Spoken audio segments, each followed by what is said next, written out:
தமிழ்நாடு கர்நாடக எல்லையில் 1993ஆம் ஆண்டு நடந்த கன்னிவெடி தாக்குதலில் வீரப்பனுக்கு நெருக்கமானவராக குற்றம் சாட்டப்பட்ட பிலவேந்திரன் 20 ஆண்டுகளுக்கு பின் பரோலில் சொந்த ஊருக்கு மகனின் திருமணத்திற்காக வந்துள்ளார். ராஜீவ்காந்தி வழக்கில் அரசியல் சாசன அமர்வு சொல்லக்கூடிய முடிவு வீரப்பன் வழக்கிலும் எதிரொலிக்கும் என்ற எதிர்பார்ப்பு உள்ளது. இதை பற்றிய நேரடி தொகுப்பை காணலாம். பிலவேந்திரன் பல ஆண்டுகளாக தூக்கு தண்டனை கைதியாக வாழ்ந்து 20 ஆண்டுகளுக்கு மேலாக சிறையையும் நீதிமன்றத்தையும் தவிர வேறேதும் காணாத இருந்த இவர் கடந்த ஜூன் 6 அன்று 3 மாத பரோலில் வெளியே வந்துள்ளார். கர்நாடகாவில் உள்ள மாட்டள்ளி கிராமத்தில் இவர் மகன் விக்டர் ராஜின் திருமணம் நேற்று நடைபெற்றது. சத்தியத்திற்கு ஜெயம் உண்டு. அந்த சத்தியம்தான் எங்களுக்கு உயிர் பிச்சை கொடுத்திருக்கிறது. இந்த திருமணம் நடைபெற்ற மாற்றள்ளி கிராமம் கர்நாடகாவில் இருந்தாலும் 95% தமிழர்களையே உள்ளடக்கியுள்ளது.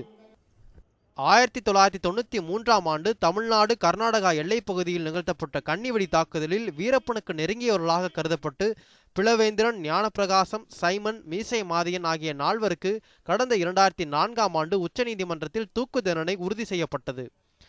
இவர்களின் கருணை மனுவை ஜனாதிபதி பிரணாப் முகர்ஜி கடந்த பிப்ரவரி 2013இல் நிராகரித்ததை அடுத்து 14 நாட்களுக்குள் கர்நாடகாவின் பெல்காம் சிறையில் உள்ள இவர்களுக்கு தூக்கு தண்டனை நிறைவேற்றப்பட உத்தரவிடப்பட்டது.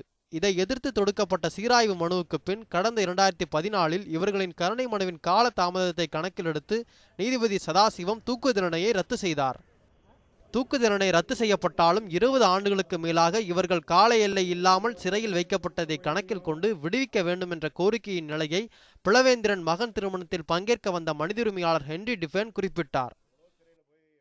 இது நீதிமன்றத்தின் முன் இருக்கக்கூடிய ஒரு பொருள். அந்த பொருளை நீதிபதிகள் முறையாக விசாரித்து 5 நபர்கள் கொண்ட நீதிமன்றத்தில் முறையாக விசாரித்து ஒரு முறையான மனிதாபிமான மனித உரிமை அடிப்படையில் இருக்கக்கூடிய ஒரு தீர்ப்பை அளிப்பார்கள் என்று எதிர்பார்க்கிறோம். அதற்கான பணி நாம் எல்லாம் வெளியே செய்திருக்கிறோம். இனிமேல் அவர்கள் அங்கே செய்ய வேண்டிய பணி இருக்குது. லா கமிஷன் தூக்கு தண்டனை இருக்கக்கூடாது என்பதற்கான வெவ்வேறு வாதங்களை முன்வைத்திருக்கிறார்கள். ஆகவே நல்ல ஒரு தீர்ப்பு வரும் என்பதை எதிர்பார்க்கிறோம். வாழ்வின் பெரும் பகுதியை சிறையில் முடங்கியவராக வாழ்ந்த பிலவேந்திரன் தனக்கு கிடைத்த 3 மாத கால பரோலை தன் வாழ்வின் பொற்காலமாகவே கருதுகிறார். பல ஆண்டுகளுக்கு பின் காணும் உறவினர்கள் தங்களை அடையாளம் தெரிகிறதா என விசாரித்து செல்கின்றனர். பிலவேந்திரன் கண்களில் அந்த உணர்ச்சி கலக்கத்தை காண முடிந்தது. இந்த திருமண நிகழ்வில் பங்கேற்ற விடுதலை சிறுத்தைகள் கட்சியின் செய்தி தொடர்பாளர் வன்னியரசு பிலவேந்திரனின் நிலையை மேலும் எடுத்து கூறினார்.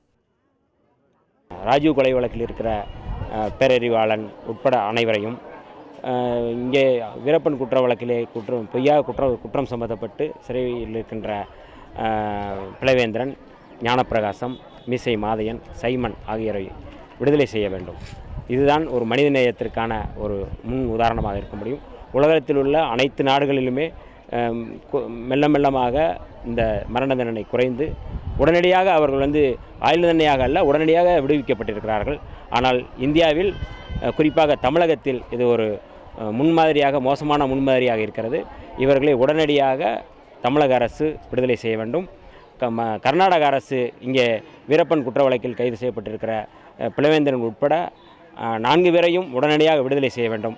அவர்கள் வயது காரணம் காட்டி அவர்களுடைய அந்த இயலாமையை முன்வைத்து அவர்கள் விடுதலை செய்ய வேண்டும் என்று.